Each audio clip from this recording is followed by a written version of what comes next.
আমি নাকি মার্ডার কেসের আসামি, আমি পালাই বেড়াচ্ছি কেন কেন কেন? এই যে আমার ছাত্র জনতা ভাইয়েরা যেভাবে রক্ত দিয়ে জীবন দিয়ে দেশকে নতুনভাবে স্বাধীন করলো, এই কি স্বাধীন? এই কি স্বাধীন? কি দেখছি, কি পাচ্ছি আমরা? আমার নামে কেন মিথ্যা মামলা?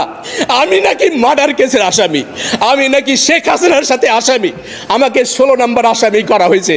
আজকে এক সপ্তাহ থেকে আমার চোখে ঘুম নেই, আমি পালাই বেড়াচ্ছি কেন কেন কেন?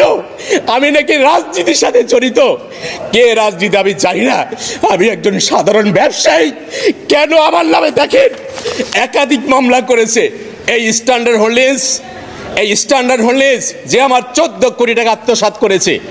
একের পর এক ডকুমেন্টস আছে, আমি বিভিন্ন জায়গায় পুরা ডকুমেন্টস আছে, দেখবেন যে প্রত্যেকটা জায়গায় যারা জাল জালিয়াতি করতেছে।